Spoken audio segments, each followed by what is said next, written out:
Serangan jantung versus henti jantung. Apa perbedaan dua jantung mogok ini? Sobat sehat, jantung adalah organ yang tak pernah berhenti memompa darah ke seluruh tubuh selama kita hidup. Ini artinya jantung punya peran vital bagi kehidupan manusia. Jika terjadi sesuatu, tubuh berada dalam masalah, dan di antara banyaknya masalah serius pada jantung manusia, ada dua kondisi yang sering membuat bingung karena dikira sama, yaitu serangan jantung dan henti jantung. Lalu, apa perbedaan serangan jantung dan henti jantung? Serangan jantung ketika sirkulasi bermasalah. Dikutip dari Heart Foundation, jika diibaratkan, jantung adalah sistem pompa yang rumit yang mengalirkan darah ke seluruh tubuh. Serangan jantung terjadi ketika ada salah satu atau lebih pipa yang tersumbat atau menyempit. Hal itu mengakibatkan aliran darah ke otot jantung terhambat. Kekurangan aliran darah ini membuat otot jantung di area yang terdampak menjadi rusak, bahkan mati. Penyumbatan ini biasanya disebabkan oleh penumpukan lemak dan kolesterol yang membentuk plak di dinding arteri. Dikutip dari Dinas Kesehatan Pemerintah Aceh, serangan jantung sendiri adalah penyakit penyebab kematian tertinggi kedua di Indonesia dengan prevalensi 14,38%. Itu artinya mewaspadai gejala awal serangan jantung penting kita lakukan, meski tandanya cukup bervariasi dari ringan hingga berat. Dan gejala umum serangan jantung, misalnya nyeri dada yang menyebar ke lengan, leher, atau punggung. Juga beberapa orang mengalami kesulitan bernapas, batuk, mengi, dan juga mual. Biasanya saat serangan jantung terjadi, jantung masih berdetak. Namun, jika mengalami gejala-gejala yang barusan aku sharingkan, segera periksakan diri ke dokter.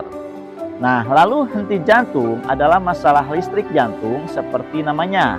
Ini merupakan kondisi ketika jantung berhenti tiba-tiba.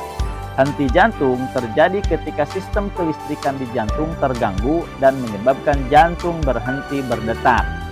Jantung manusia sendiri memang dikendalikan oleh impuls listrik. Ketika impuls atau sinyal yang mengatur kontraksi jantung mengalami gangguan, jantung tidak cukup kuat untuk berdetak dan mengalirkan darah ke seluruh tubuh. Hal inilah yang membuat orang yang mengalami henti jantung mengalami penurunan kesadaran. Penyebab kondisi ini bermacam-macam, mulai dari gangguan irama jantung atau aritmia, kardiomiopati, penyakit jantung bawaan, atau kejadian traumatis yang membuat banyak kehilangan darah. Dikutip dari laman Fakultas Kesehatan Universitas Indonesia, pasien henti jantung yang berhasil hidup kembali setelah prosedur resusitasi hanya sebesar 38%. Gejala henti jantung umumnya adalah kehilangan kesadaran tiba-tiba, tidak bernapas sama sekali atau bernapas tidak normal, dan tidak ada denyut nadi.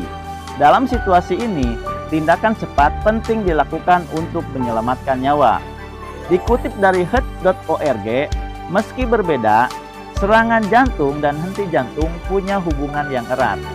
Banyak kasus henti jantung dipicu oleh serangan jantung, utamanya kondisi ini jika seseorang mengalami serangan jantung yang disebabkan oleh aritmia.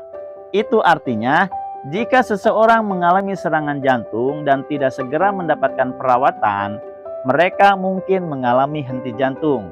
Inilah mengapa tindakan medis yang cepat dan tepat sangat penting ketika menghadapi situasi serangan jantung.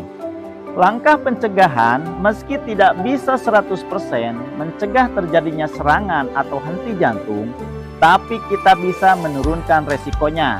Caranya adalah menerapkan gaya hidup sehat seperti aktif bergerak, konsumsi makanan bergizi seimbang, berhenti merokok, dan tidak konsumsi alkohol.